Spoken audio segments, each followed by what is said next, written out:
Muy buenas noches a las compañeras y los compañeros. El día de hoy tenemos un círculo de estudio, una charla muy interesante porque se vienen las elecciones en Colombia. Este fin de semana se decide quién va a ser el presidente de allá y todo parece indicar, tenemos la esperanza de que va a ser la izquierda la que asuma el poder en Colombia. Antes que nada, los invito a que le den like a este video, a que lo compartan en sus redes sociales y a que nos vayan dejando sus comentarios de qué es lo que van pensando, qué es lo que ustedes ya saben sobre este tema y las preguntas que quisieran hacerle a nuestro invitado, que tenemos un invitado de lujo. Él es Daniel Leones Reyes, él es del colectivo Por la Paz desde México, es un colectivo que existe en Colombia, pero que tiene compañeros colombianos en diferentes países del mundo y el compañero se encuentra en México, es colombiano, es de izquierda y está el día de hoy con nosotros. El día de hoy también nos acompaña el compañero Marco Polo Meléndez, es conocido acá en la Renace. Les doy la bienvenida a nuestros dos compañeros. Buenas noches, compañero Daniel Leones. Sí, buenas noches. Eh, Buenas noches, un saludo a todas y a todos que estamos en este espacio de conversación sobre la coyuntura electoral en Colombia, que se constituye en uno de los eventos más importantes para América Latina, por lo que significa Colombia en el marco de la geopolítica del continente y, eh, y por los mismos intereses que están ligados a Colombia, desde los Estados Unidos fundamentalmente. Muy bien, un gusto tenerlo con nosotros, compañero Marco Polo. Buenas noches. Hola, ¿qué tal? Muy buenas noches. Pues les damos las gracias al compañero Daniel que nos acompañará ya en esta noche, tal vez tarde en algunas otras zonas. Y bueno, pues muy contentos de tratar este tema en la Red Nacional de Círculos de Estudio, porque pues quería dar una breve introducción sobre algunas similitudes que vemos nosotros acá en México con Colombia. Eh, y también, pues, mencionar que el compañero también es profesor ahí en la UNAM, entonces también ahí les queríamos ir comentando que vayan preparando sus preguntas por la vía del chat para que posteriormente nosotros se las hagamos llegar al profesor. Y bueno, pues como mencionaba, yo quería iniciar diciendo que las similitudes que hay entre Colombia, México, principalmente por la implementación del modelo neoliberal en los dos lugares, pues tienen varias cuestiones de similitudes.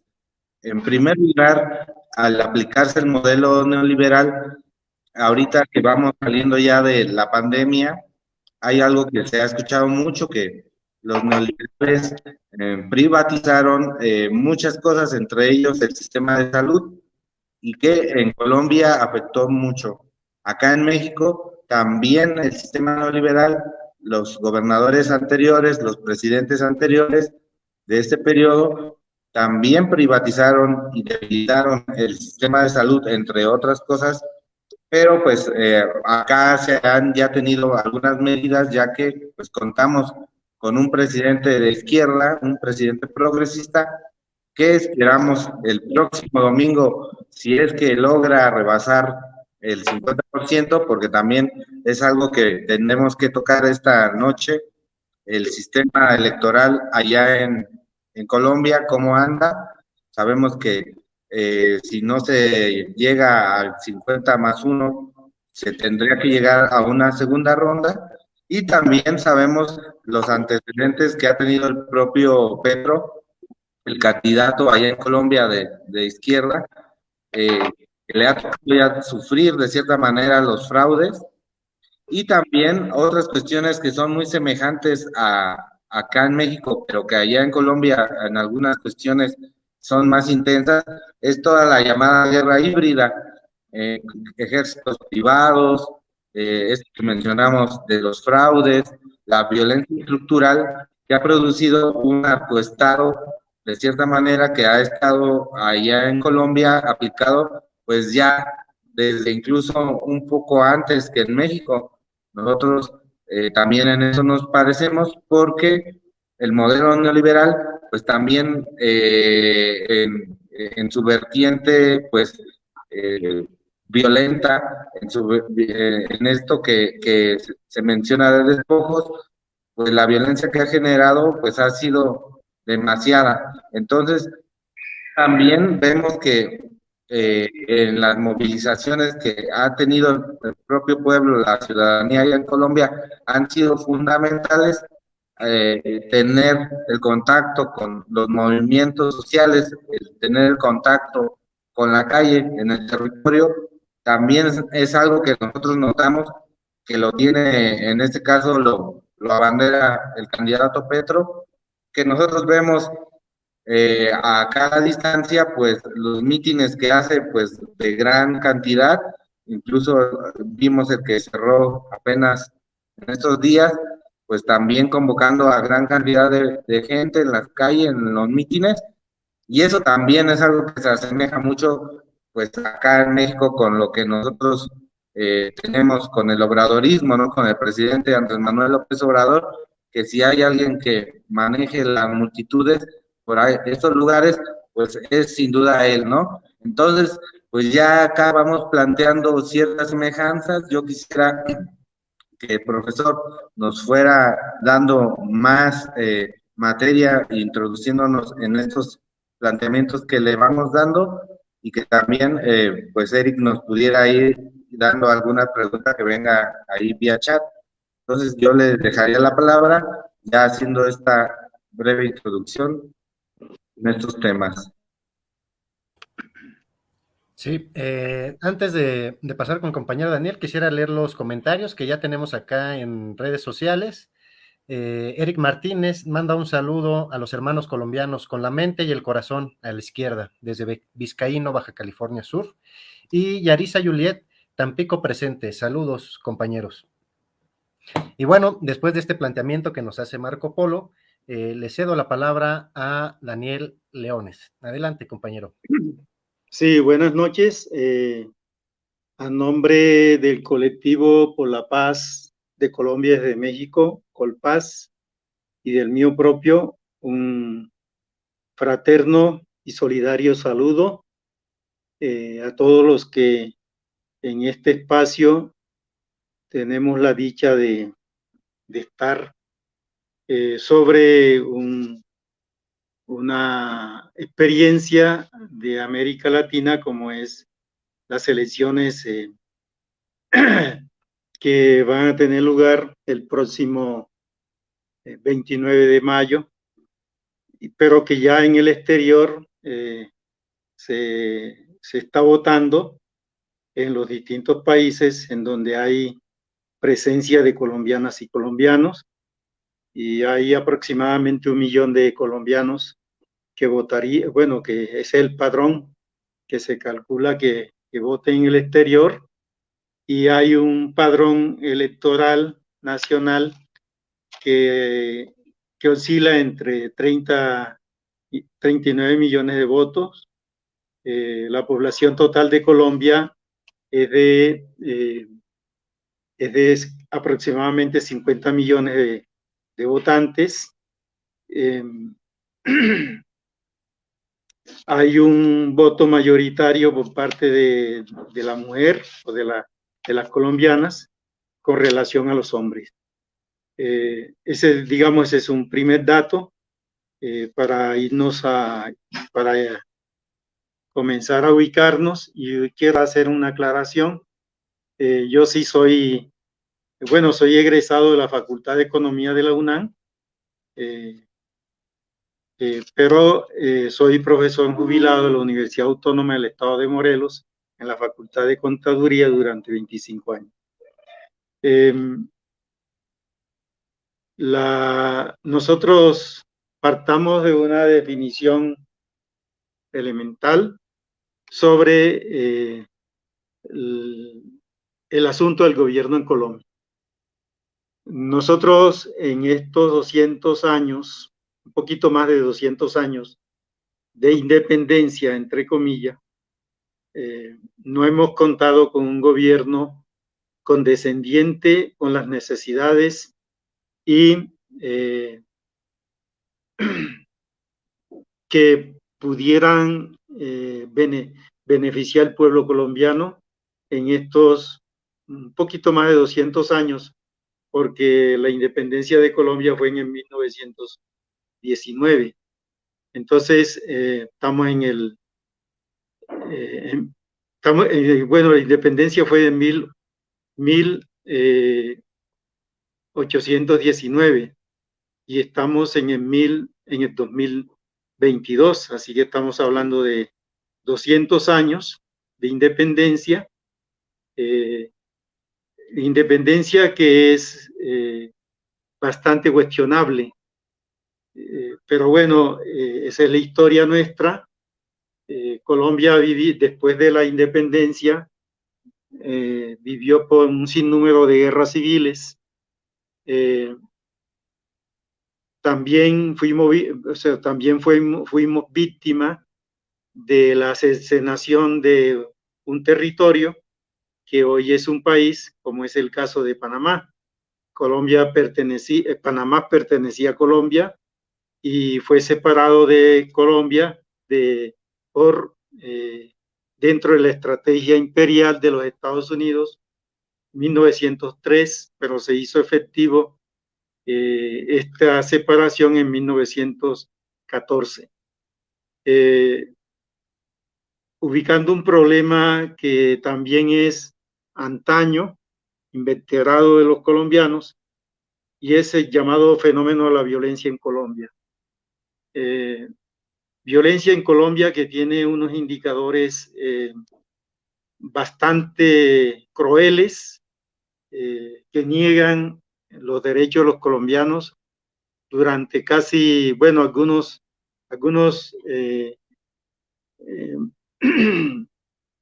que se han dedicado a hacer el análisis de la violencia, que le llaman violentólogos en Colombia. Hay una obra clásica de la violencia en Colombia, es como el primer esfuerzo de sistematización que fue escrita por 3 intelectuales colombianos.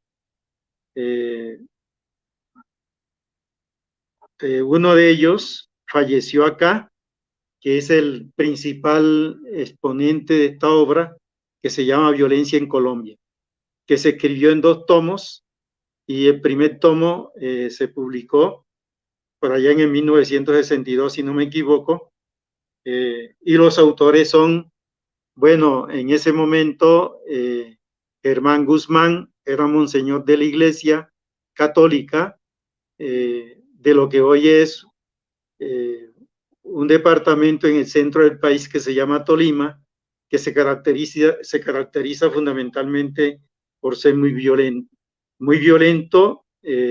como todos los estados o los departamentos más bien de los 32 estados de Colombia. Germán Guzmán, como ya les dije, en ese momento era obispo de la Iglesia Católica, un sociólogo que vivió acá en México y que fue profesor de la Facultad de Filosofía y Letras de la UNAM, ya también fallecido, Fals Borda, de la Iglesia Presbiteriana Colombiana, y un abogado de formación que también estuvo por acá por México, pero que fue su estadía muy somera, Diego Umaña Luna. Ellos escribieron esta primera obra y hablan justamente de la violencia en Colombia como un fenómeno multicausal, ese conjunto de causas que se heredan justamente del periodo colonial y que hasta el día de hoy persisten. Y una de esas causas que origina lo que se llama la violencia en Colombia es justamente la concentración y la centralización de la tierra en manos de 20 familias o de un número parecido de terratenientes y latifundistas. Y un indicador para medir la concentración del ingreso o la concentración de la riqueza en Colombia indica que la tierra está concentrada en un 86% a través del índice de Gini, como así lo utilizan este indicador social, económico, para, en este caso, describir cómo se haya distribuido la tierra en Colombia. Son 21.000 millones de hectáreas y solamente hay cultivadas aproximadamente 5.000 millones. Y entonces hay un desperdicio total de la tierra en Colombia y que entonces este desperdicio se convierte no solamente en un factor de productividad, sino también en un factor de desigualdades que ha generado los conflictos sociales llamados violencia en Colombia.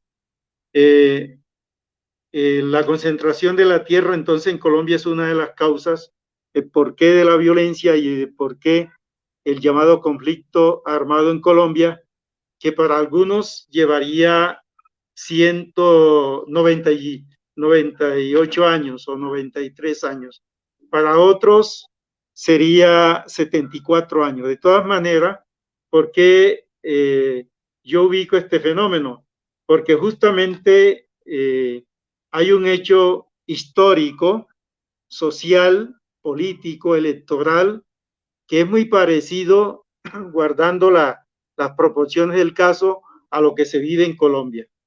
Y eso tiene que ver con el asesinato del dirigente liberal, popular, político, de un abogado muy prestigiado, un penalista llamado Jorge Eliezer Gaitán, asesinado justamente el 9 de abril de 1948, cuando se estaba dando, creo que la 9ª conferencia de la OEA, y que Gaitán es asesinado por un homicida solitario, como el caso de Luis Donaldo Colosio acá en México. Jorge Eliezer Gaitán había fundado un movimiento nacional revolucionario por allá a mediados de la década de los 30 del siglo pasado en Colombia. Fue ministro del Trabajo, fue ministro de Educación, posteriormente es candidato a la presidencia de Colombia en el 1946. El Partido Liberal se divide en dos, con César Turbay Ayala y con Jorge Eliezer Gaitán, y propicia el arribo al gobierno de un conservador del eje cafetero colombiano. Este dato es importante porque aquí la violencia se expande por todo el país y se le llama este hecho, este magnicidio, el primer magnicidio que se comete en Colombia contra un dirigente popular que indiscutiblemente iba a ser presidente de Colombia en el 1950. Allá las elecciones son cada 4 años. Es asesinado Jorge Eliezer Gaitán en pleno centro de Bogotá, en pleno mediodía de Bogotá, aquel 9 de abril, y hay un levantamiento popular en Bogotá y en las ciudades más importantes de Colombia en aquel momento. Hay que decir un asunto importante: como todos los países de América Latina, en ese momento era un país, Colombia, que tenía su mayor población en el ámbito del campo. era un país eminentemente rural, como lo era cualquier país de América Latina. Entonces, el asesinato de Gaitán provoca estos niveles de violencia que hasta el de hoy persisten. Esta violencia, en aquel entonces, Colombia tenía una población aproximadamente de 11 millones de habitantes, para que más o menos se tengan una idea. Era un país eminentemente incomunicado. Ustedes saben que la cordillera de los Andes, cuando llega a Colombia, se ramifica en tres cordilleras: la cordillera oriental, la central y la occidental. Ahí reposa, digamos, como yo digo en un texto que escribí, en las entrañas de Colombia yace esta majestuosa cordillera, que es símbolo de nuestra identidad como pueblos de América Latina. Colombia es un país, entonces, con el asesinato de Gaitán, se origina lo que se llama la guerrilla liberal de los llanos. Se da un golpe, bueno, en el 1950 no participa el Partido Liberal de las elecciones, pero que aquí hay una complicidad del asesinato de Gaitán. Es, según algunos planteamientos, Gaitán es el primer asesinado por la CIA en América Latina. Y acuérdense que estamos ya finalizando la Segunda Guerra Mundial y entrando a lo que se llama la Guerra Fría, para una vez que termina el conflicto de la Segunda Guerra Mundial. Y entonces uno de la puesta en práctica de la llamada Guerra Fría, que es parte de la tercera guerra generacional. Decía el compañero que me antecede, cuando estaba dando el Marco Polo, cuando estaba dando como especie una síntesis de la guerra híbrida o de la quinta generación. Nosotros aquí estaríamos hablando indiscutiblemente de la guerra de cuarta generación, que tiene que ver con lo que se conoce como la Guerra Fría, ¿sí? Que es, una vez terminada la Segunda Guerra Mundial, que se implanta en todos los países de América Latina contra el enemigo interno. Entonces, aquí este fenómeno, es decir, este fenómeno electoral asociado a un hecho político, a un genocidio o a un magnicidio de un primer candidato que iba a ser indiscutiblemente el presidente de Colombia. No podemos, los hubieras no existen. Quizá Colombia, si no hubieran asesinado a Jorge Eliezer Gaitán, de pronto fuera un país distinto, ¿sí? Pero en ese momento, según lo que dice la hija de Gaitán, que todavía vive, a Gaitán lo asesinan los Estados, bueno, la CIA, porque había hecho una investigación sobre el petróleo en Colombia.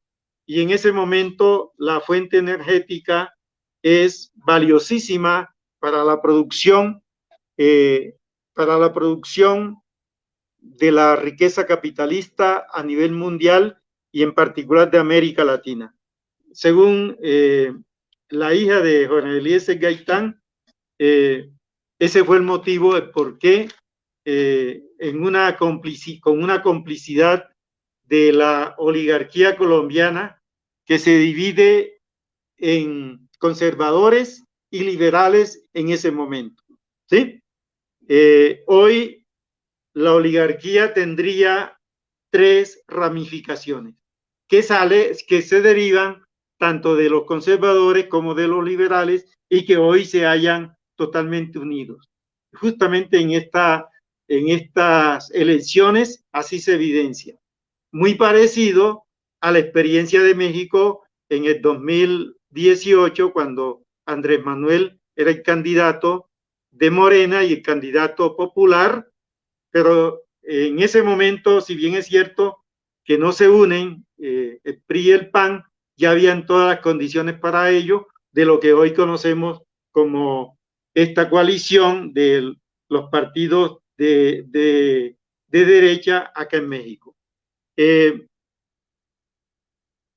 Para inicio del presente siglo se deriva una posición económica, política, ideológica que se llama el Centro Democrático, que encabeza el expresidente colombiano Álvaro Uribe Vélez, que es un heredero del narcotráfico en Colombia, principalmente del llamado cartel de Medellín de Pablo Escobar, que acá en México lo conocen por algunas series sobre el hecho del narcotráfico.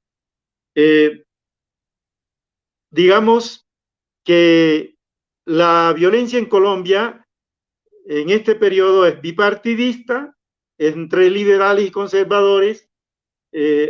Hay un periodo largo donde gobiernan los conservadores de 1884, 86 a 1930. Ahí termina la hegemonía del Partido Liberal. Hay dos hechos históricos que tienen que ver, digamos, con la violencia en Colombia. En el 1919, cuando se pretendía festejar el primer centenario de la independencia de Colombia, hay un levantamiento de artesanos y de sastres en Bogotá protestando, exigiéndole al gobierno de aquel entonces del Partido Conservador que esos uniformes que iban a aportar el ejército, la policía en el desfile del primer centenario de la independencia de Colombia, ellos estaban en las mejores condiciones de producir esos utensilios y con ello también aliviarle un poco la situación económica de este gremio de sastres y de artesanos. Y responde el ejército colombiano, ¿sí? Con una balacera a esta movilización y hay una masacre de personas de Bogotá en aquel 1900, creo que fue en mes de marzo de 1919. Y el otro hecho importante, ¿sí?, que lo narra Gabriel García Márquez en sus 100 años de soledad, es la masacre de las Bananeras, el 6 de diciembre de 1928, justamente este hecho que fue para defender una empresa, Jonah Company, de Estados Unidos, la productora de banano, que posteriormente se traslada a Cuba y a Honduras, una vez que también se da una masacre de obreros agrícolas en Ciénega Magdalena, en el Caribe colombiano. Ahí, según García Márquez, porque la información tampoco está tan bien contada, ¿sí? Se habla de una masacre que comete el ejército colombiano contra obreros agrícolas de esta empresa gringa. Se habla de 3.300 obreros que fueron masacrados y que hasta el día de hoy permanecen en la más completa impunidad. Digamos, este hecho es como el arranque de este periodo de violencia y la hegemonía del Partido Conservador se pierde en el 1930, cuando un ex embajador de Colombia durante 8 años, Enrique Olaya Herrera, es el presidente por el Partido Liberal. Después vienen 16 años de gobierno del Partido Liberal, y que en el 1946 se pierde gobierno del Partido Liberal porque se divide el partido por las elecciones del 46 y llega un gobernante abiertamente fascista, pro Hitler, nazista, llamado Laureano Gómez.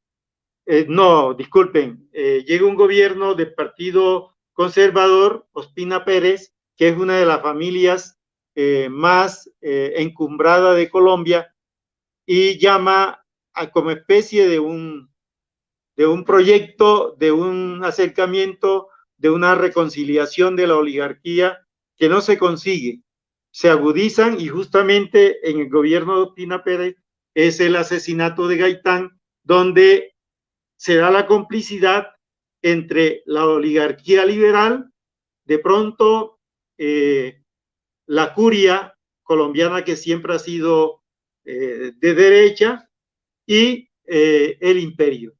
Este hecho, bueno, como les había dicho, provocó en este episodio o en este momento histórico de Colombia 400.000 muertos, más un número considerable de colombianos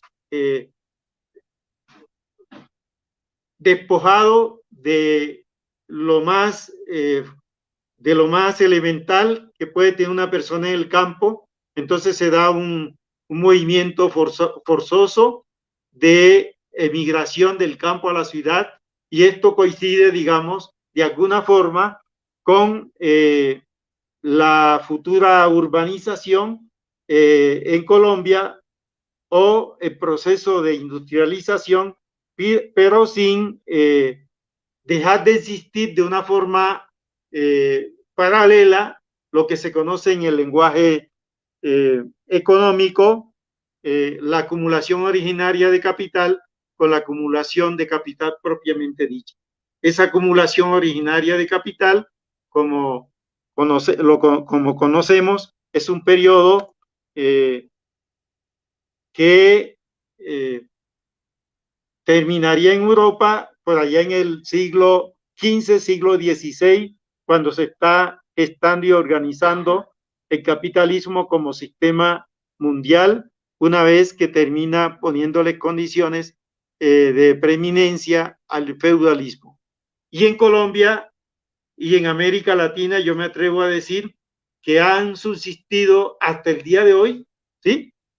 Lo que se llama la acumulación originaria de capital con la acumulación de capital propiamente dicha, y que estos dos momentos de existencia de la producción de capitalismo indiscutiblemente están presentes en Colombia, y con este fenómeno llamado la violencia. Lo que quiero decirle con esto es que nosotros en Colombia hemos tenido por lo menos 5 ex candidatos presidenciales asesinados, ¿sí? Y un sinnúmero de militantes de izquierda también asesinados.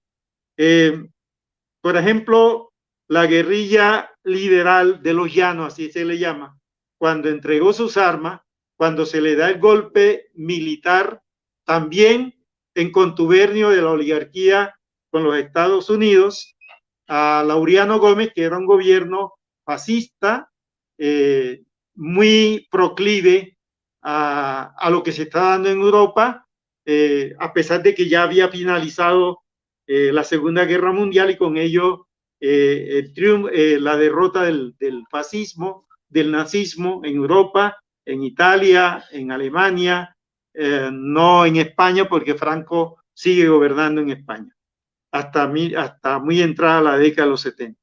Entonces, aquí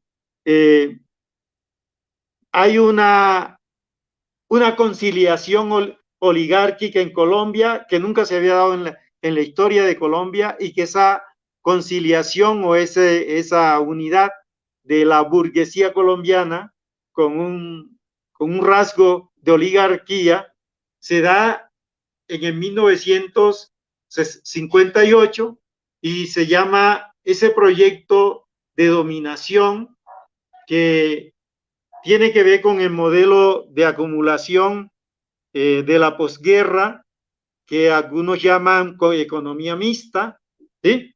Que en Colombia fue muy débil este modelo de capitalista, de acumulación de economía mixta. Se da lo que se conoce como el Frente Nacional, y hay gobiernos alternados. Cada 4 años, ¿sí?, gobernaba un designado por la élite conservadora o un dirigente escogido o seleccionado por la élite liberal. Así que hubo 16 años, de 1958 a 1974. Gobernaron dos partidos dos liberales y dos conservadores.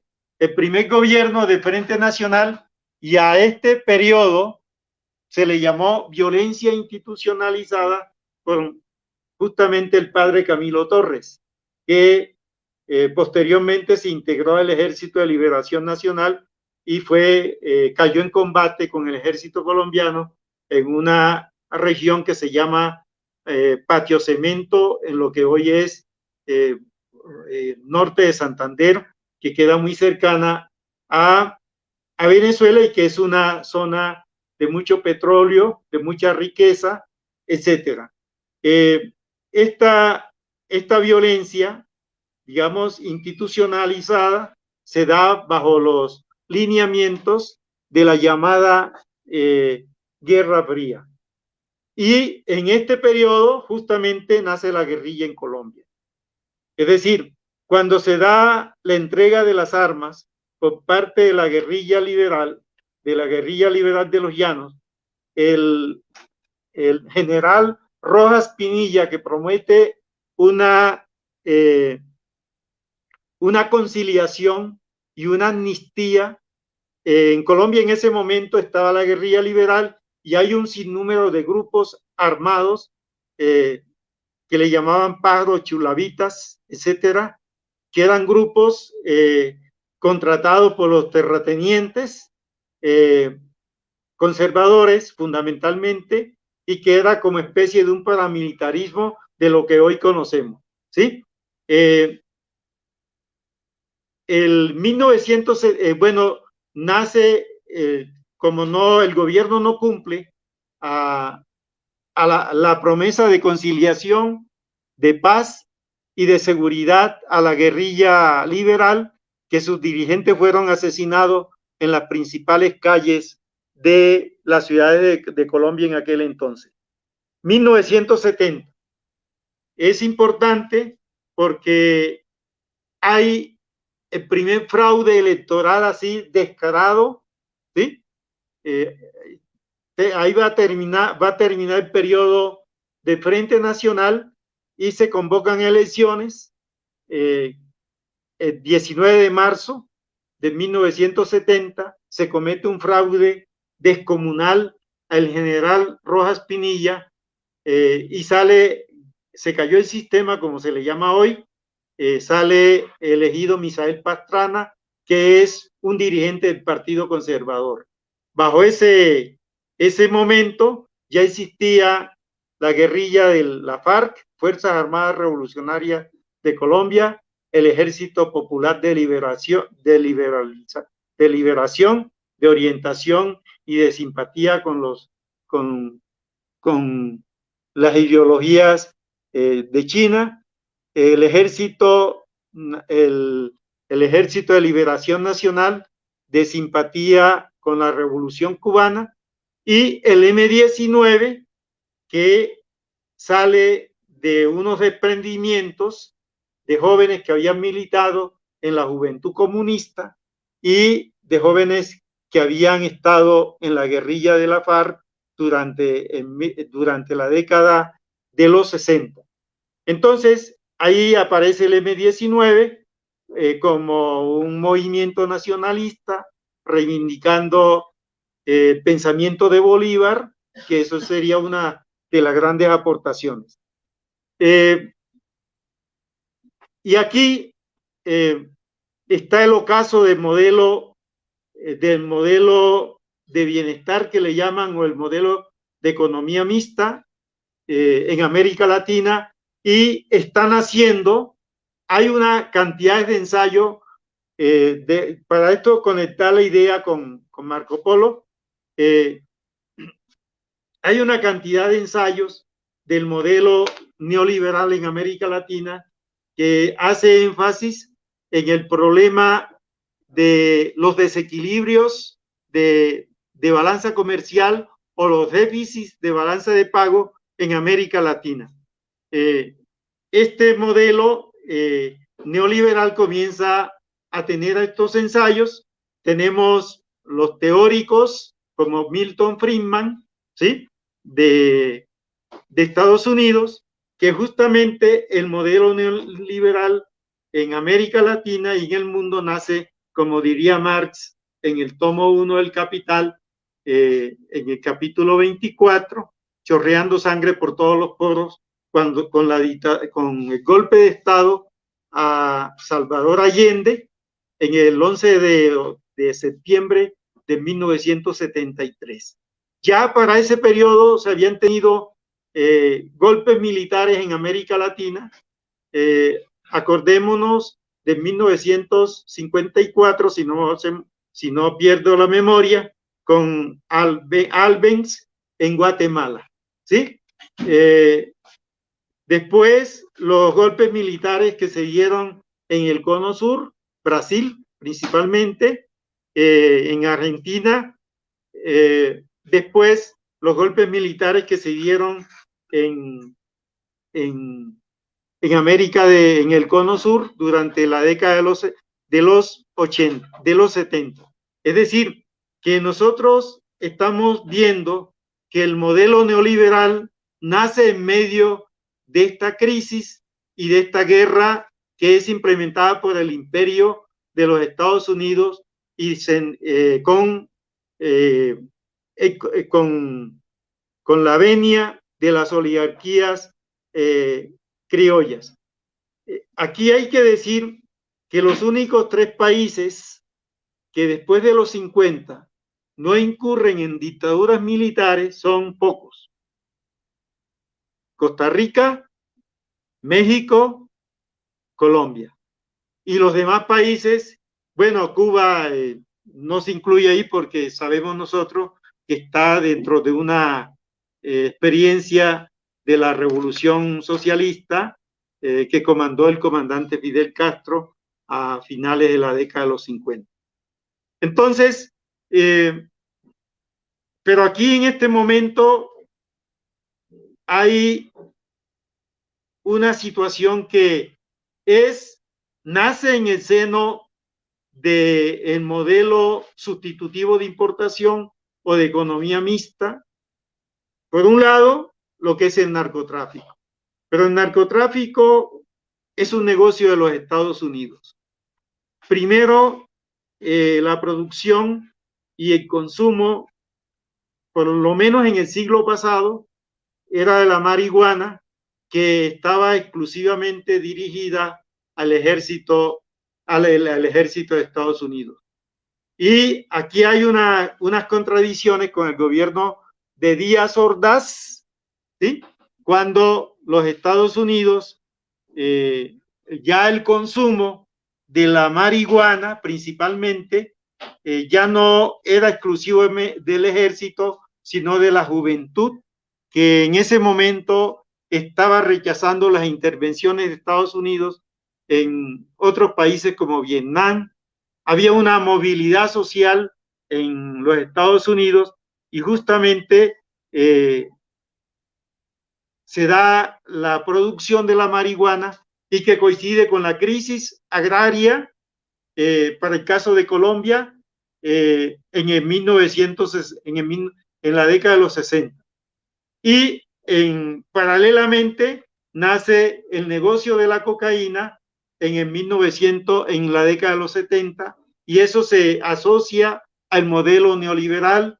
Y entonces hay un hecho histórico que para 1962 Estados Unidos le recomienda a los gobiernos del Frente Nacional la creación del paramilitarismo, algo que se da incipientemente, pero que comienza justamente a llevarse a cabo con los grupos de narcotráfico llamado cárteles. El cártel de Medellín organiza los primeros grupos paramilitares para combatir el secuestro que eran objeto por parte de algunos grupos. Por ejemplo, el M-19, como guerrilla, secuestró a una hija de uno de las familias que componía el cártel de Medellín. Entonces, vamos a la década de los 80, cuando viene un segundo momento de la entrega o de la negociación, de negociar el conflicto armado entre el gobierno y las Fuerzas Armadas Revolucionarias de Colombia, que ya estaban formadas como Ejército del Pueblo. Y de este intento de diálogo entre la FARC y el gobierno de Belisario Betancur, justamente el gobierno de Belisario Betancur es un gobierno del Partido Conservador que gobernó de 1982 a 1984. No se avanza en este proceso de diálogo, de conflicto en Colombia, y aparece aquí lo que se conoce como una organización, porque se planteaba, una de las reivindicaciones era la apertura democrática en Colombia. Aparece la Unión Patriótica, que es como un tercer movimiento, no solamente electoral, sino de reivindicaciones económicas, políticas y sociales, en donde se combinaban, el movimiento trataba de combinar todas las formas de lucha, ¿sí? La Unión Patriótica era un movimiento amplio de izquierda, de pronto distinto a lo que hoy es el pacto histórico, ¿sí? Si bien es cierto, la Unión Patriótica la dirigían dirigentes del Partido Comunista y mucha gente de las organizaciones populares. Es la primera votación copiosa de la izquierda en Colombia. El Partido Comunista había propugnado por la participación electoral en cada uno de los eventos de elección en Colombia, pero con resultados muy mínimos, digamos. Y en aquel año de 1984, 86, porque hay elecciones para presidente, la Unión Patriótica participa con candidatos propios para Senado. Aparecieron varios senadores elegidos para Cámara de Representantes, que sería aquí Cámara de Diputados y Cámara de Senadores para el caso de México. Cámara de Diputados sería para las asambleas departamentales. Hay una estructura que se llama consejos municipales, y en aquel entonces no había elección, ¿sí?, de alcaldes ni gobernadores. Los gobernadores eran puestos por el presidente de turno, y los gobernadores eligían a las alcaldes de cada departamento en Colombia. Entonces, la Unión Patriótica tiene una votación de 300.000 votos. Eso se consideraba una cosa copiosa en la parte electoral en Colombia. Y el nuevo gobierno del Partido Liberal, Virgilio Barco, es un ingeniero, ¿sí?, de 1986 al 90. Salió una nota por ahí que él era el intelectual orgánico que se planteó el exterminio político de la Unión Patriótica. Se dice que el Partido de la Unión Patriótica, que hoy existe todavía, a pesar de esa purga, se dice que fueron asesinados 8.200 de sus militantes y hace parte del pacto histórico.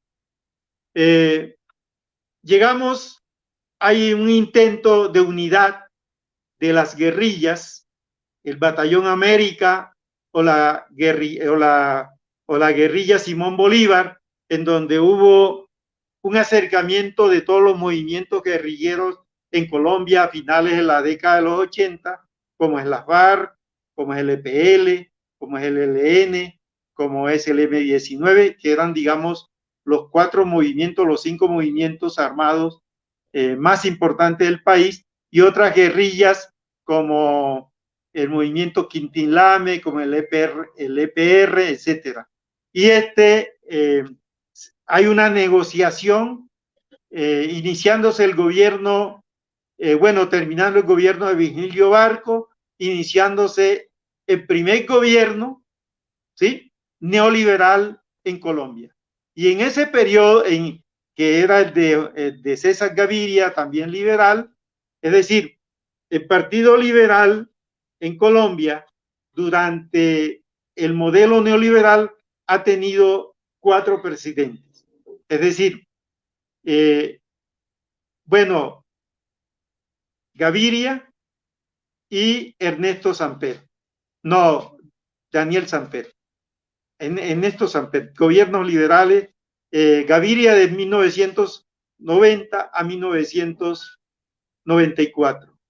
Y Ernesto Samper de 1994 a 1998. Y vuelve de nuevo un gobernante del Partido Conservador, hijo del expresidente Misael Pastrana, de 1998 a 2002. Aquí es muy importante porque estos 3 gobiernos ya ponen en práctica lo que es el modelo neoliberal para el caso de Colombia, con todos los rasgos que destacó el compañero Marco Polo, ¿sí?, que son también para Colombia el mismo asunto.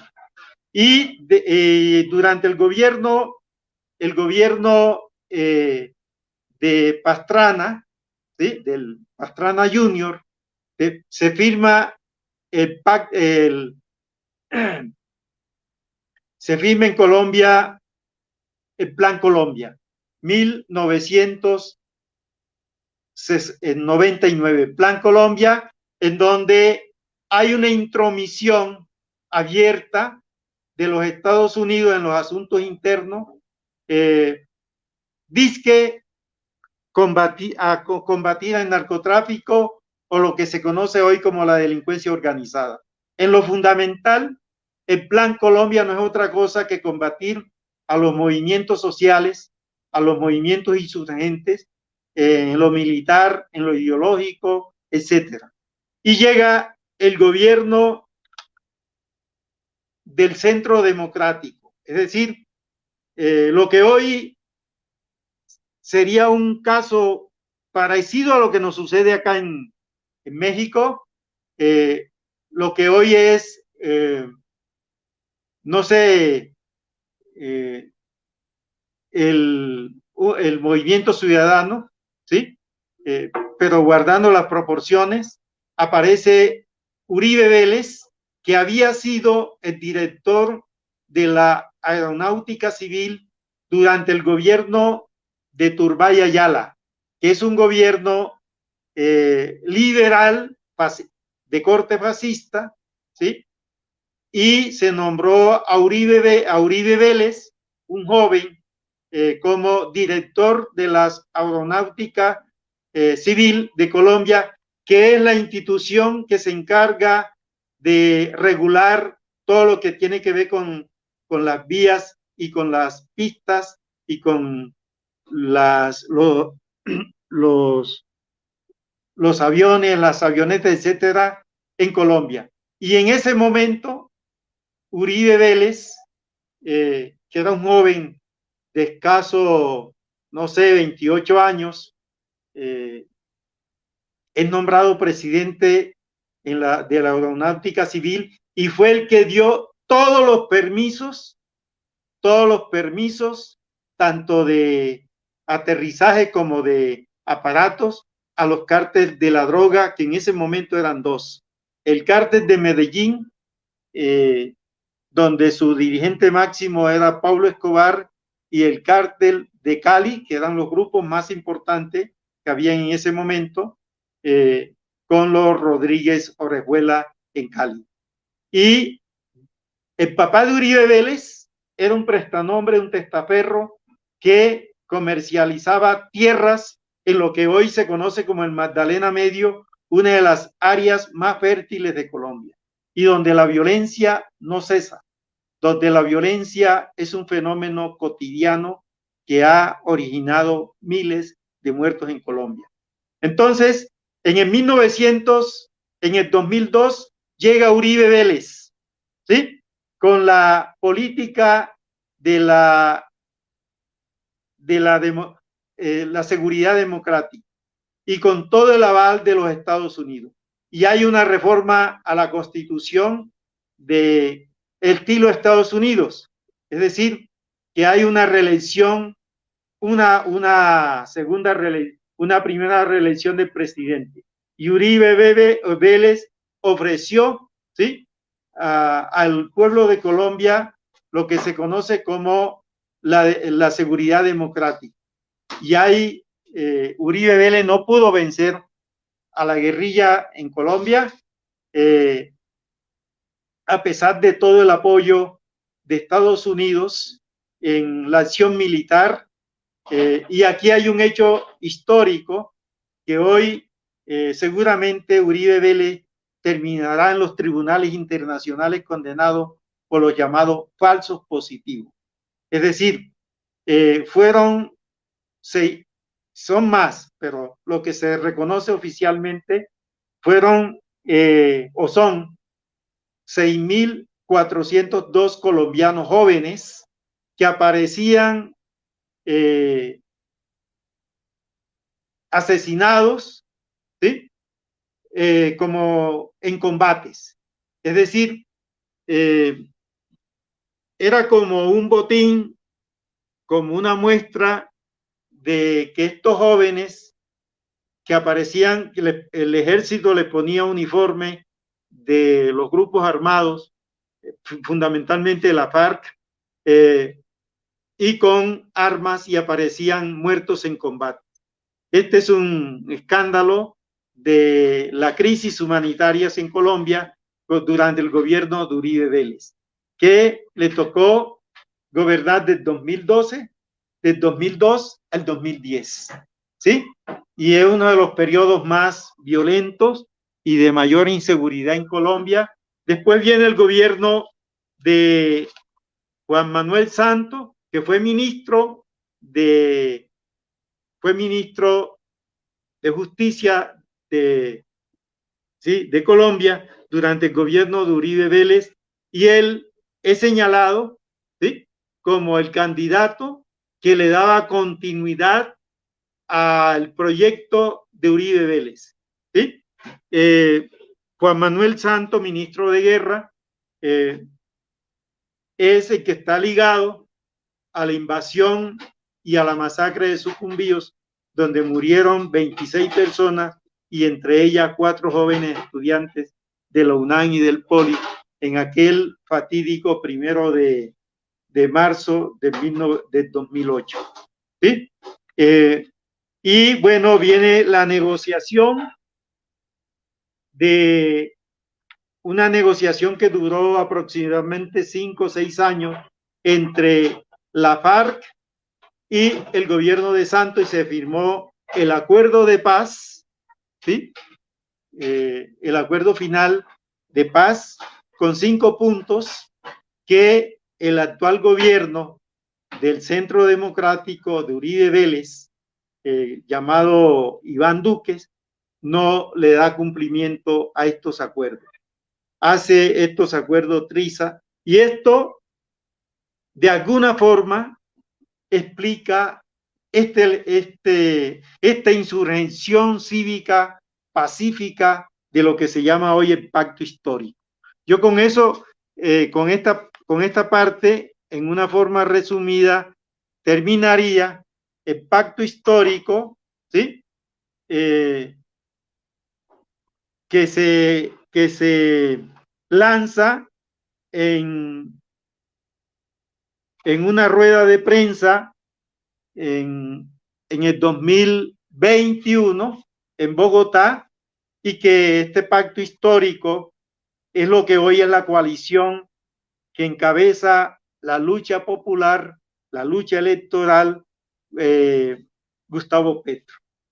Pero esto estamos hablando con un antecedente inmediato, y que es muy parecido a lo que sucede acá, sin querer, digamos, hacer comparaciones. Acá en México, en el 2012, cuando Peña Nieto es un candidato fabricado por Televisa fundamentalmente, y gana las elecciones con un fraude mediante la compra de votos. En Colombia sucedió esto igual en el 2018, en que se lanzó como candidato a la presidencia Iván Duque, el actual presidente de Colombia, con un desprestigio y con una ausencia de reconocimiento de la opinión pública. Y este es el dato que nos dice, de alguna forma, que Colombia tendría el primer gobierno progresista encabezado por el presidente Gustavo Petro, y por la vicepresidencia Francia Márquez, de origen africana, bueno, de origen afroafricana, pero colombiana.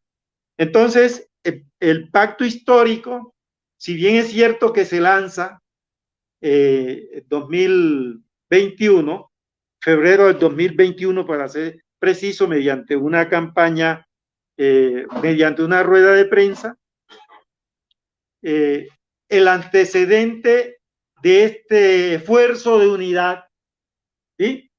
De pronto ahí hay una diferencia con el caso de México, porque Andrés Manuel llega a la presidencia con un movimiento de renovación nacional, ¿sí? Con un punto histórico que nosotros los colombianos no lo tenemos históricamente. Nosotros los colombianos conocemos un primer intento que se llama independencia. México tiene la independencia, el primer movimiento de renovación nacional, tiene la experiencia de 1857 con el movimiento que encabeza Juárez, y tiene la experiencia de la revolución de 1910 a 1920. Nosotros no tenemos esa experiencia por ningún punto de vista. Entonces, hay un parecido, digamos, las políticas neoliberales hacen crisis en todo el mundo, y están haciendo crisis en Colombia. Y eso se traduce en una movilidad popular a pesar de la violencia. Les voy a dar unos datos. Hay 10 millones de víctimas en Colombia, producto del conflicto armado. Hay 7.400.000 desplazados internos. Hay 500.000 refugiados y exiliados en el mundo. Hay más de 100.000 desaparecidos. Actualmente hay 14.000 presos políticos en Colombia. Y eso no se conoce en el resto de países. Nadie se moviliza por esos 14.000 presos políticos, producto de montajes judiciales, producto de las políticas fascistas. ¿Sí? El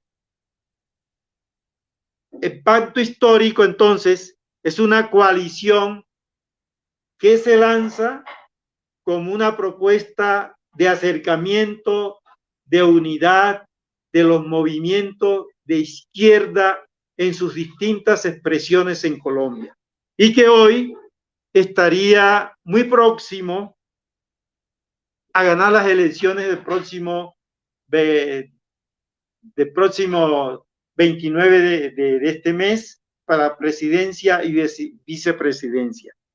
El pacto histórico, entonces, es como la expresión inmediata de lo que sucedió en las elecciones de 2018, cuando el gobierno de Santos le entrega el gobierno a Iván Duque, que es miembro del Centro Democrático, que es la expresión política de la cual muta la crisis de la oligarquía.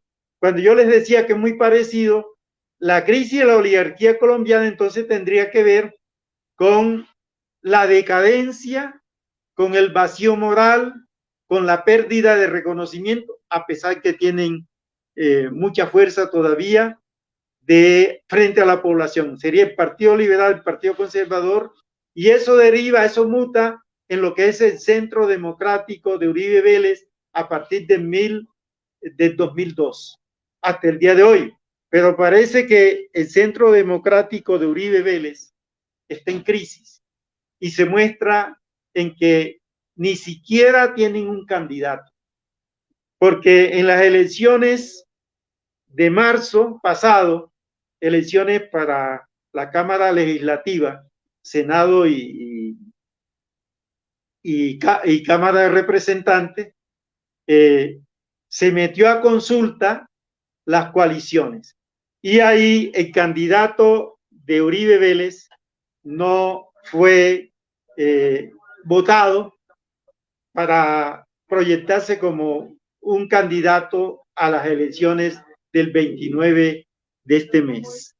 Y entonces aparecen, es decir, la crisis política se expresa en que no tienen un dirigente que no crea confianza cívica en los 40 millones de colombianos que van a decidir quién va a ser presidente y quién va a ser vicepresidente el próximo 29 de mayo, y que ya están votando en el exterior colombianos por esos 8 candidatos, en donde aparece Gustavo Petro, ¿sí?, con el pacto histórico, con esta coalición amplia de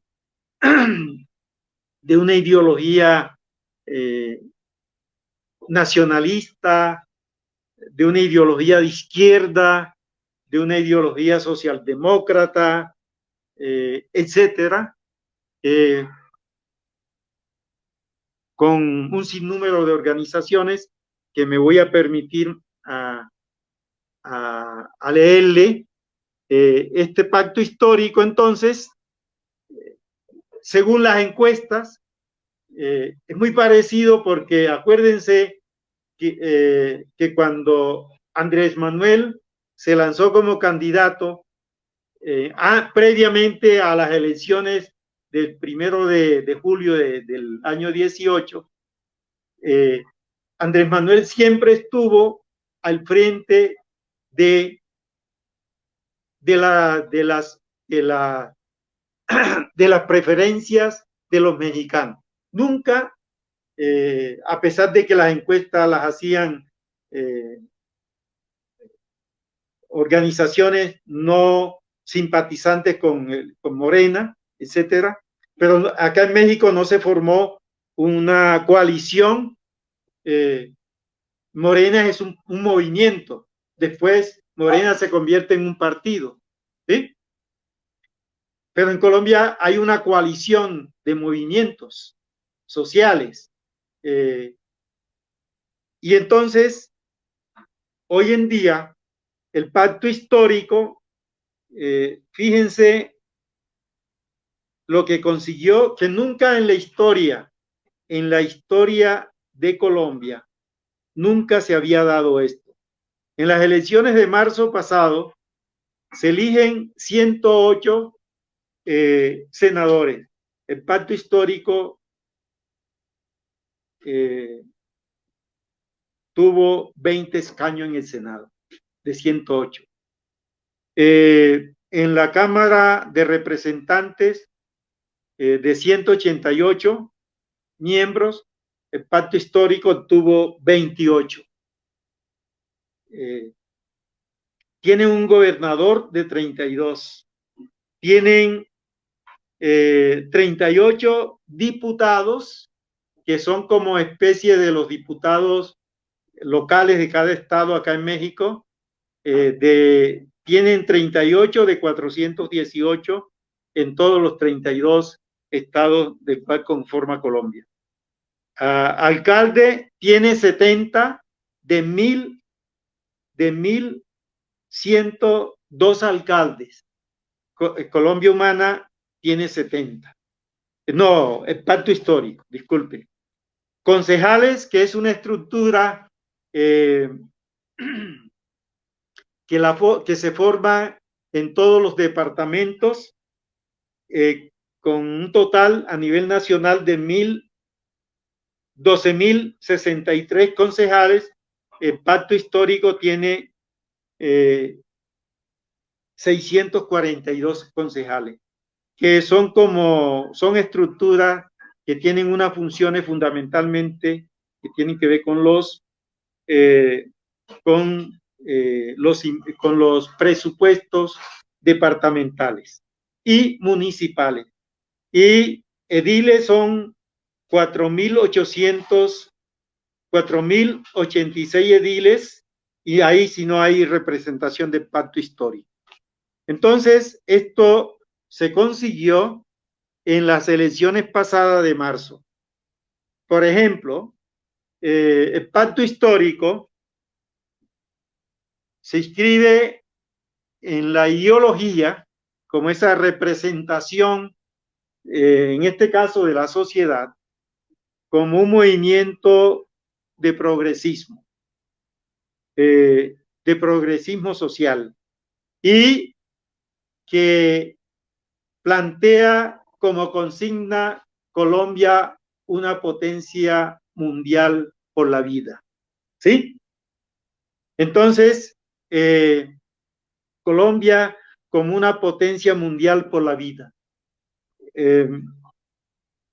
Entonces tiene una ideología de progresismo social, demócrata, liberalismo social. Esto me huele a neoliberalismo, pero bueno, feminismo, política verde, centro de izquierda y de izquierda. Este es como el conglomerado de lo que es el pacto histórico, ¿sí? La coalición, ¿quiénes la conforman? Colombia Humana, que es como lo que quedó del movimiento insurgente 19 de abril. Colombia Humana, que es el partido de Petro. Unión Patriótica, como les dije, ese partido que se organizó con el primer diálogo del gobierno de Belisario Betancourt de 1984-85, y que fueron sacrificados más de 8.000 de sus militantes. El Partido Comunista de Colombia también hace parte del pacto histórico. Movimiento Alternativo Indígena y Social, que se conoce como MAIZ. Todos Somos Colombia, ese es otro movimiento. Poder Ciudadano, ese es otro movimiento. Movimiento por la Defensa de los derechos del pueblo, ciudadanía libre y Congreso de los Pueblos. También movimiento por la construcción popular, movimiento por el agua y la vida, movimiento de integración democrática, autoridades indígenas de Colombia y Alianza Democrática Amplia. Esos serían los distintos conglomerados como partido y como movimiento que conforman el pacto histórico y que seguramente de este pacto histórico sí se confirma la evidencia de las encuestas, ¿sí? Sería la coalición que llevaría a Petro a la presidencia, si no en la primera vuelta, en la segunda vuelta. Colombia reformó la Constitución y en la reforma de la Constitución planteó una primera vuelta y una segunda vuelta. Una primera vuelta, ¿quién la ganaría? La ganaría el 50% del voto más uno. Aquí hay un hecho histórico. El abstencionismo ha sido como un talón de Aquiles de la llamada democracia representativa de Colombia. Siempre hemos tenido un abstencionismo por encima del 50%. Y siempre los presidentes en ese sentido serían ilegítimos socialmente hablando, porque se eligen con el 30% de los votos, ¿sí? O con el 25% de los votos. Por ejemplo, el actual presidente, Iván Duque, se eligió con el 25% de los votos totales, ¿sí? Es decir, con 10 millones infracción de votos, ¿sí? Hoy tenemos un padrón electoral. Y por ejemplo, ahora que menciona eso, profesor, sí, ya plenamente ya yo quería mencionar, ya nos echó el bosquejo totalmente de la historia en Colombia.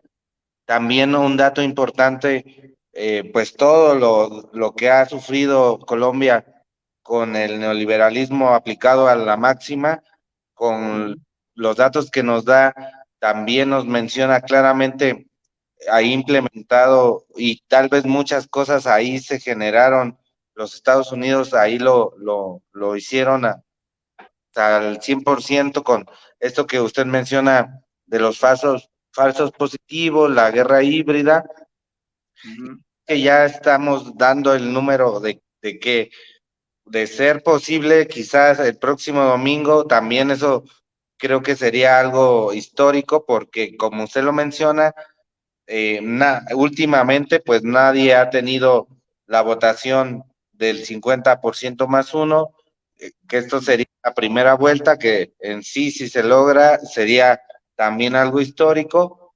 Igual mencionar que anteriores presidentes a Duque habían tenido lo que usted ya nombró como su segundo periodo, que en el caso de Duque no ni de chiste iba a pasar. También eso es como un corte y una manifestación pues a esa implementación de un gobierno totalmente represivo, el neoliberalismo ahí latente.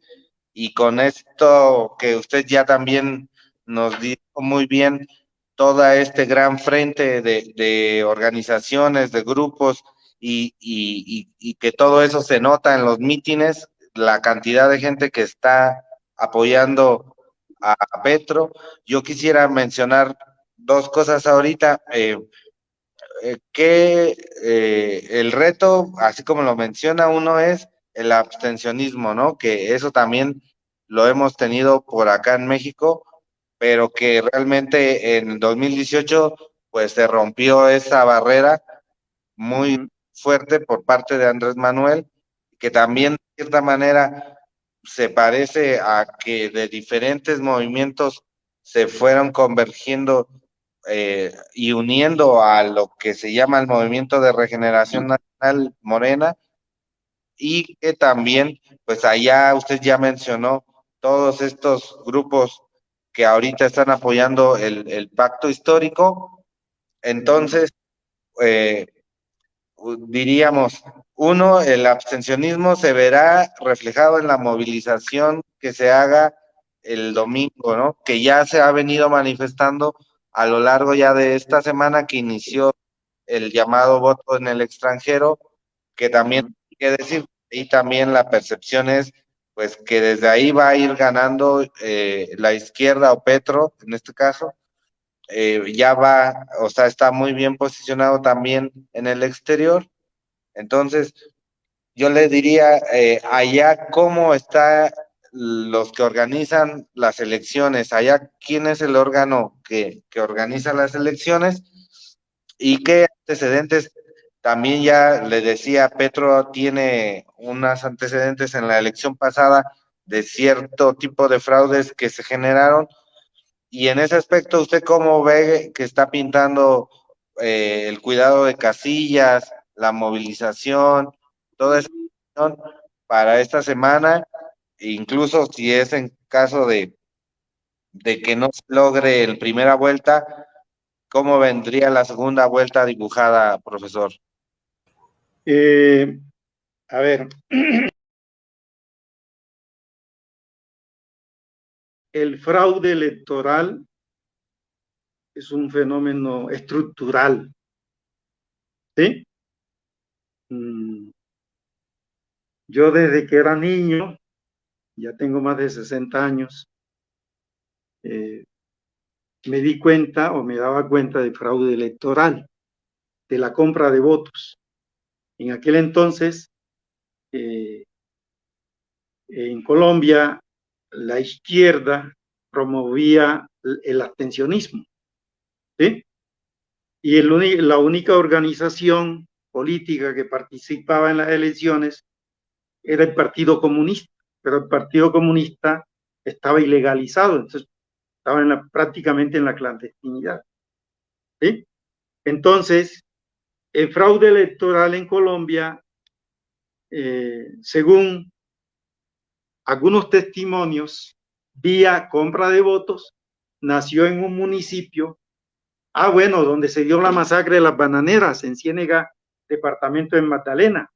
Ahí se cree que ahí hubo la primera compra de votos. Claro, esto habría que documentarlo, investigarlo, que no se ha hecho. La compra de voto, Petro denunció que en las elecciones pasadas el Centro Democrático, que contó con el aval de los liberales y los conservadores, compró 5 millones de votos. ¿Sí? 5 millones de votos es bastante. Porque si yo calculo que para que gane Petro en la primera vuelta, que haya una tasa de votación del 60% del padrón, ¿sí? Y de ese 60% equivaldría a 24 millones de votos, ¿sí? De esos 24 millones de votos, que Petro saque 11 millones de votos o 12 millones de votos, ganaría en la primera vuelta. En la segunda vuelta, bueno, si Petro no alcanza este número de votos, primero porque funcione la compra de votos. Fíjense, la compra de votos masivo, ¿sí? Lo que vamos a ver si eso se da, porque en México no funcionó la compra de votos en las elecciones pasadas. Algo parecido está sucediendo en Colombia, pero eso lo vamos a verificar el domingo cuando la gente se volque a la plaza a votar, a las urnas. ¿Sí? Y entonces invalida esa acción cívica, popular, pacífica y de paz, la compra de votos. ¿Sí?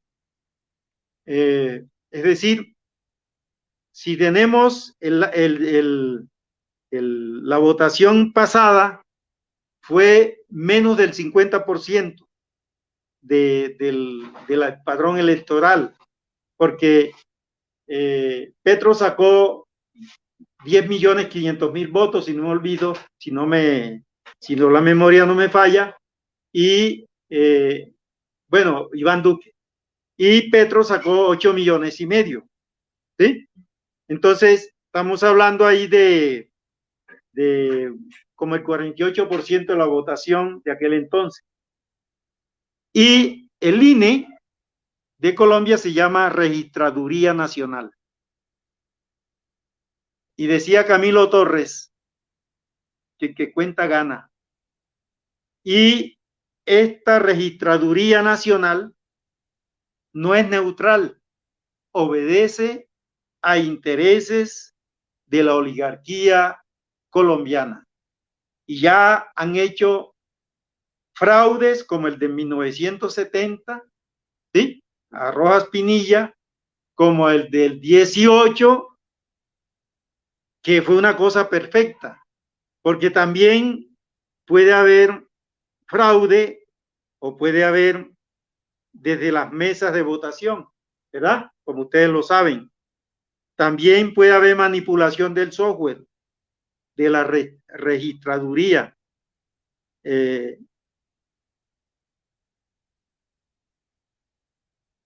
También puede haber, como sucedió, no sé si se dieron cuenta, que en Colombia hubo un intento de golpe de Estado, es decir, justificar un orden público alterado por acciones bélicas, de guerra.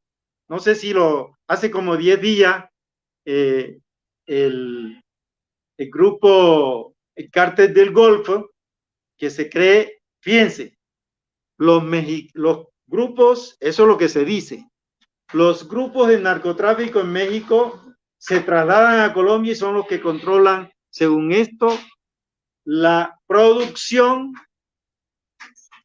el traslado, la comercialización de la cocaína. Pero aquí hay un asunto. La primera divisa de Colombia es por concepto de cocaína. Y sale, eso no se lo planteé, Colombia, cuando se firmó, bueno, con Uribe Vélez, se firmó un pacto con los Estados Unidos. Entonces, actualmente Estados Unidos tiene 7 bases militares en puntos estratégicos de Colombia, ¿sí? Donde tiene que ver con Ecuador, donde tiene que ver con Venezuela, donde tiene que ver en la parte sur, con la Amazonía, con Brasil, etcétera. Y en la parte, digamos, del occidente y del Pacífico es donde salen la mayor cantidad de cocaína. ¿Sí? Colombia es el primer exportador de cocaína en el mundo. Y es el que controla el mercado de la cocaína. Y es la primera divisa del país. ¿Sí? Entonces, ese asunto de que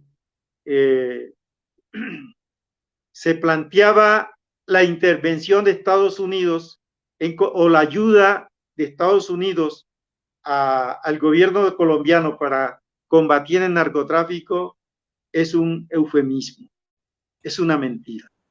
Entonces, perdón que lo interrumpa, profesor, pero es que eso, pues eso lo vivimos en México, ¿no? O sea, decía el Plan Colombia, lo decía durante esta descripción histórica que nos dio, que se lo agradecemos mucho, e invitamos a todos los compañeros de los círculos de estudio a que repliquen esta charla en los círculos locales para que conozcamos la historia de Colombia, pero al mismo tiempo de conocer la historia de Colombia, conocemos la historia de América Latina, porque estas cuestiones se replican en la mayoría de nuestros países, ¿no? Y justamente el Plan Colombia en México se llamó Plan Mérida y Es correcto. fue impuesto por Felipe Calderón, y justamente se trata de que los Estados Unidos vengan, militaricen y tengan el control al final de cuentas, ¿no? Ellos, Así es. como usted bien lo mencionó, supuestamente es para controlar al crimen organizado. Obviamente, mientras se aplican estos planes, el crimen organizado, en vez de descender, crece, pero lo que sí desciende son las movilizaciones sociales. A quienes sí asesinan y a quienes sí encarcelan son a los luchadores sociales, principalmente, al menos en el caso de México, lo más visto, son los que luchan por la tierra, por el agua, comunidades indígenas, ¿no?, que han sido despojadas, y ellos son los que sufren la intervención estadounidense. Fíjate, este dato de la firma de acuerdo de paz, que fue en 24-26 de noviembre de 2016 a la fecha, hay un número de casi 1.300 dirigentes y dirigentas, para no salir o lideresa de luchadores sociales en Colombia asesinados. Muy parecido, profesor, a lo que pasó cuando se consolida el PRD. Aquí en Correcto. México se escinde Sí. una ala democrática del PRI, el partido hegemónico, y a consecuencia de formarse este grupo encabezado. Pero imagínate, aquí fueron como 600 militantes, ¿no? Sí, 800 es el número más que yo. Bueno, 800 militantes, porque ya yo estaba acá. Y en Colombia nada más la UP se cuenta en 8.200 militantes, ¿sí? Y estos 1.300 militantes, bueno, 300 militantes, digamos, o dirigentes de las distintas organizaciones, son de 2016 a la fecha. Hay otro dato importante que tiene que ver con las masacres, que son crímenes de lesa humanidad. En este mismo lapso han habido más de 300 masacres, ¿sí? Y en lo que va del año ya van 38 masacres. Son datos durísimos y Esa justamente... es una crisis humanitaria. Exactamente. Y ¿Sí? da sentido porque, como usted bien lo dice, todos estos datos es difícil que sean dominados por la gente de acá de México o de otros países, ¿no? O sea, son datos que tienen un cerco mediático que no permite que se difundan, digamos, en el resto de los países, y le agradecemos mucho que nos los esté compartiendo el día de hoy. Creo que la experiencia colombiana va a servir como ejemplo para toda Latinoamérica en cuestión de lucha política, en cuestión de lucha electoral, en cuestión de organización, porque usted lo decía bien, este pacto histórico se hace desde el principio con los movimientos sociales, porque lo que tiene Morena es que es un movimiento que surge como un movimiento obradorista, ¿no? Es Obrador el que está al frente y es el que moviliza a la gente en favor de que se le deje de hacer fraude, justamente, pero ya una vez consolidado el movimiento obradorista, digamos, el Morena como tal, se le suman, digamos, no formalmente, pero sí en voluntad y moralmente, los movimientos sociales, el movimiento magisterial, en general los movimientos sindicales, ¿no?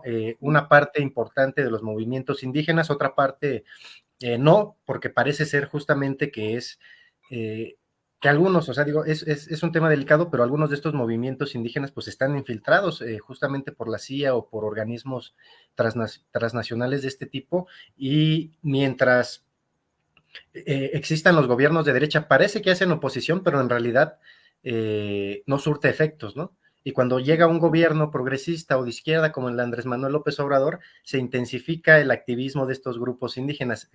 Digo, lo repito, son unos grupos muy determinados, ¿no? Hay un indigenismo obviamente legítimo y que lucha legítimamente, pero digo, es que tenía que participar porque todas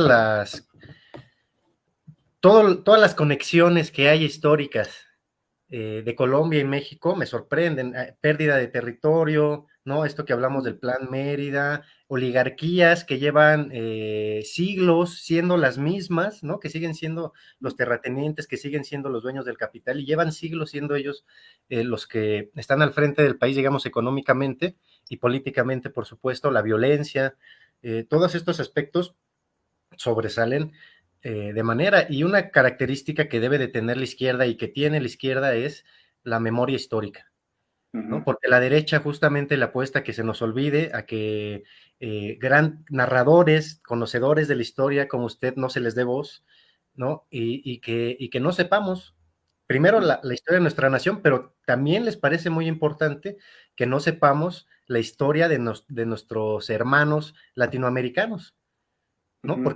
Porque aprendemos de ellos, o sea, y yo creo que eso es muy visible en Andrés Manuel López Obrador. Yo creo que Andrés Manuel conoce la historia de los progresismos y de las luchas sociales latinoamericanas y ha aprendido, ¿no? O sea, la mañanera no es de gratis, ¿no? No, Los para nada. medios han sido grandes golpeadores de los gobiernos progresistas y le ha costado caro a los gobiernos de izquierda no ser una hegemonía mediática, no ellos ser los que marquen la agenda, los que tengan la primera palabra, ¿no? Y bueno, de mi parte sería todo. Le agradezco, yo le agradezco sobremanera que nos haya acompañado el día de hoy. Dejaría a Marco Polo y a usted que nos dieran un cierre para concluir con esta gran plática y esperemos que pronto lo tengamos de nuevo por acá, profesor. Sí, gracias, Eric. Y tú sabes que nos encontramos en un espacio de lucha como fue la defensa por la reforma eléctrica, que desgraciadamente no, no se dio como se había planteado, porque la derecha con esos pocos votos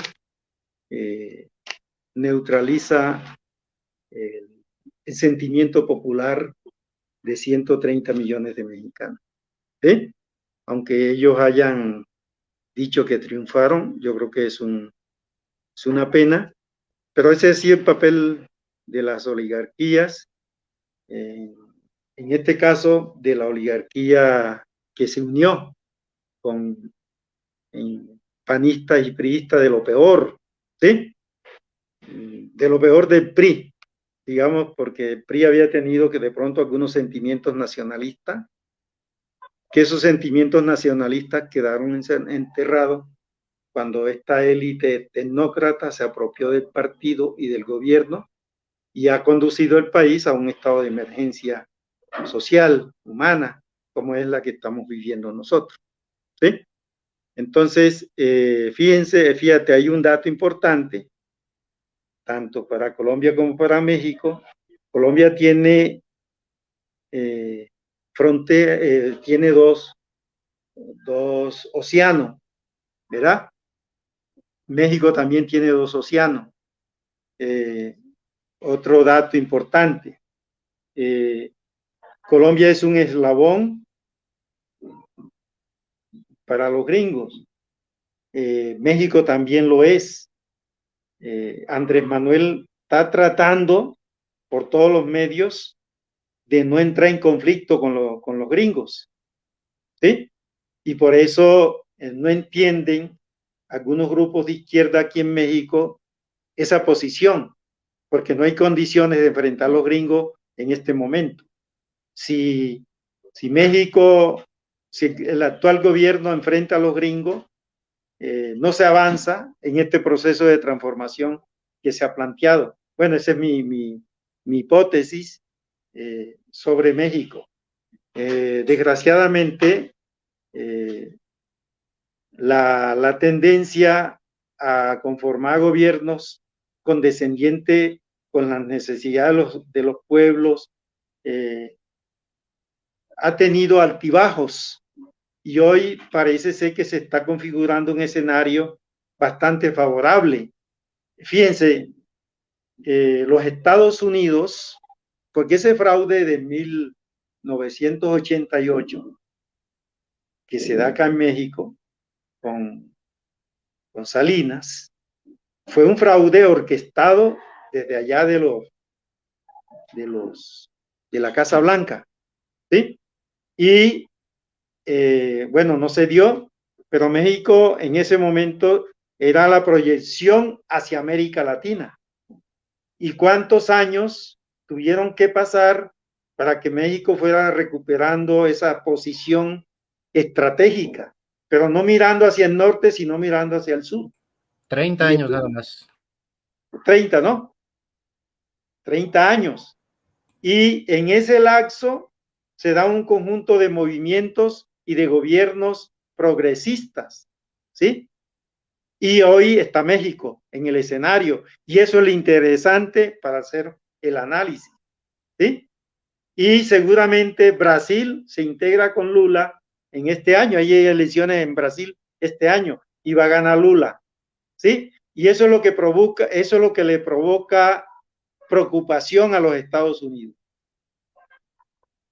Bueno, ahorita que dice la preocupación, perdón que vuelva a participar, porque estuve escuchando los discursos de Petro y mencionaba esta idea que yo se le había escuchado a Dussel, ¿no? De que la gente de izquierda, los verdaderamente de izquierda, están dispuestos a dar la vida por el pueblo, ¿no? Y que él es de ese tipo de personas. Y después de que nos da usted el contexto histórico y de represión a los movimientos sociales y de asesinato de candidatos, bueno, pues me hace todo el sentido, ¿no? O sea, el ser un candidato como Petro, que encabeza a los movimientos sociales nacionales, pues es arriesgar la vida. Y más en el contexto latinoamericano que usted nos está contando, porque está Andrés Manuel, está Argentina, viene Brasil, y estoy seguro que viene Colombia, y pues a Estados Unidos no le gusta nada. No, es que hay un hecho que yo lo he conversado con compañeros colombianos, que no me explico cómo no asesinaron a Petro, lo subestimaron, ¿sí? Porque es que en Colombia todo el que aparecía con cierta proyección de simpatía y de reconocimiento terminaba asesinado. Y te voy a poner el nombre, por ejemplo, en los dirigentes, es que esos 8.000 dirigentes de la UP eran dirigentes del Partido Comunista y del Movimiento Popular, ¿sí? En Colombia. Y el mismo M19, Pizarro, que fue uno de los máximos dirigentes, también fue asesinado, ¿sí? En el 90. En el 87 es asesinado Jaime Pardo Leal, un abogado prestigiado, ¿sí? Magistrado del Partido Comunista. José Antequera, un dirigente joven, también es asesinado siendo representante a la Cámara. Y Bernardo Jaramillo, ¿sí? Otro abogado, candidato de la UP, también es asesinado, ¿sí? Y entonces, en ese periodo, bueno, Petro era un joven. Y yo me pregunto, ¿por qué no vieron a Petro? ¿Sí? Sí. Si asesinaron a todo el mundo en Colombia, a todos los dirigentes que iban con cierta proyección social, con un reconocimiento, fueron asesinados en Colombia a través de una cantidad de montajes. Sí, es una pregunta que se tiene que hacer. Digo, también creo que dentro del obradorismo hay quien se lo pregunta, ¿no? O sea, ¿por qué no asesinan a Andrés Manuel? Si asesinan a Colosio, ¿por qué no asesinan? Digo, toco madera, obviamente, ¿no? Pero, digo, aprovechando ahora sí creo que ya para cerrar, Gaitán. Déjame hacer una pregunta. El Fondo de Cultura Económica tiene 1 o 2 meses que publicó un texto sobre Gaitán en la colección Vientos del Pueblo. Todos los compañeros que quieran saber un poquito más sobre este gran líder de izquierda de Colombia, vayan al Fondo de Cultura Económica, creo que está por debajo de los 20 pesos el libro. Y bueno, lo voy a comprar. El fondo es calidad segura, ¿no? Bueno, y Pues faltan varios temas que quisiéramos adentrarnos más, pero por el tiempo pues ya tenemos que ir cerrando. Ojalá que nos pudiera acompañar en una sesión posterior para tocar algunos temas que ahí faltan, pero sin duda, claro, quería cerrar pues diciendo, ¿no? Con el augurio de que si este domingo se hace historia, pues ya de una vez pues que se logre, pero que si se va a la segunda vuelta, pues también a volver a cerrar con todo, porque por ahí pues quedaron algunos temas para la siguiente sesión que ojalá nos acompañe, como yo le quería preguntar, apúntele para que en la siguiente nos la conteste. ¿Cuál es la mafia en el poder que ahorita, así como le nombra Andrés Manuel a la oligarquía acá en México, que incluye empresarios y claro, yo quería que se comentara los medios que también están muy metidos mediáticamente en la percepción, cuál era la oligarquía actual allá en Colombia y también pues viendo como lo parecido que se tiene de que pues, se crea un gran frente y en ese gran frente algunos personajes políticos y empresarios también que se podían ver en otros partidos más conservadores, etcétera, pues en este frente también yo creo en Colombia han entrado ese tipo de personajes y eso también sería algo bueno para abordar posteriormente con más profundidad. Pero sin duda, pues ahorita pues estamos a la expectativa porque de que va a ganar el domingo, ¿no? Espero que le alcance para que de una vez en esta primera vuelta pues ya se logre el objetivo. Ya si esperando que se logre, yo espero que si se puede el próximo lunes o el próximo martes pudiéramos charlar para analizar lo que pasó el domingo 28 y ahí pudiéramos tocar más a profundidad algunos otros temas como que creo que faltó un poquito mencionar que de dónde viene Petro, qué es Petro, qué ha hecho, pero sí, sí, efectivamente, Petro viene del movimiento 19 de abril, del M19. Entonces, ahí esperamos que el próximo martes nos pudiera usted platicar un poquito más de la historia de la persona, porque también pues ya nos mostró un amplio bosquejo tanto de las organizaciones que conforman el frente que se está haciendo y ver, ¿no? Cómo pinta el panorama. Entonces, pues le agradecemos mucho, profesor.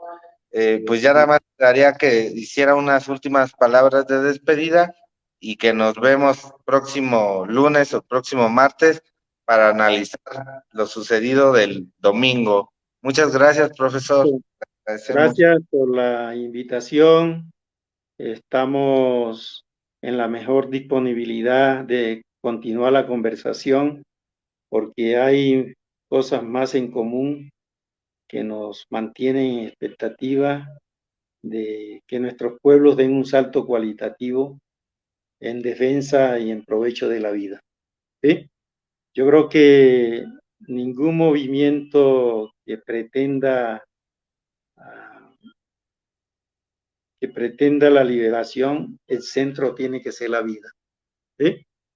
Y pues nos estamos coordinando a ver si hacemos una conversa la próxima semana.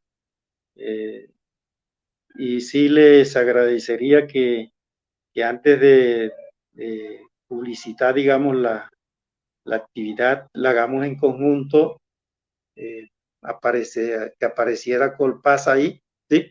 Nosotros somos un colectivo como de más de 100 personas, mexicanos, latinoamericanos y colombianos, donde hay una formación académica bastante oportuna.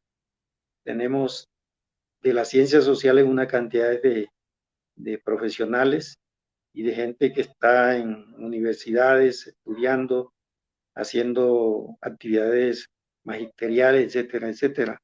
Entonces sí estamos en la mejor disposición y entonces conversamos en los próximos días para armar, digamos, la siguiente conversación, ¿no? Y nosotros tenemos una idea de tomarnos el consulado, ¿sí?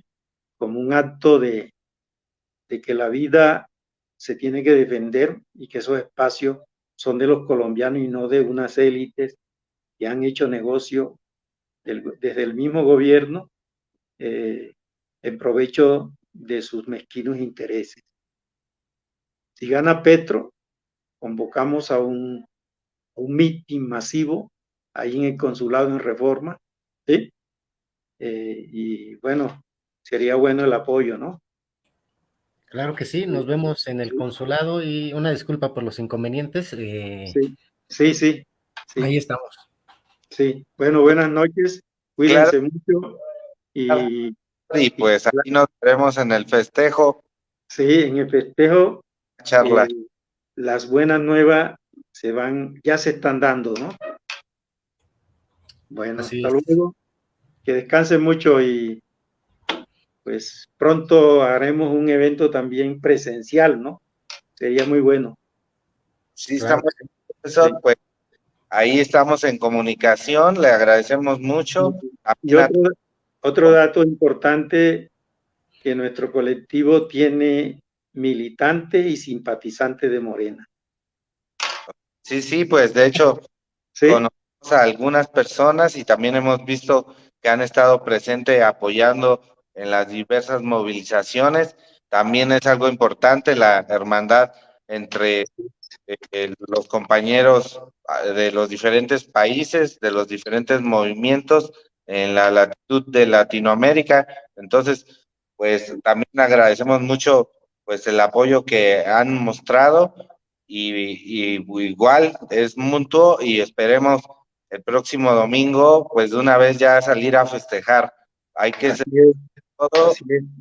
pues nos vemos y agradecer a todos los compañeros y compañeras que nos miraron y que nos van a ver también en las repeticiones.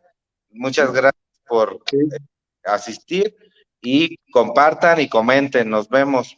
Hasta la sí, próxima. luego.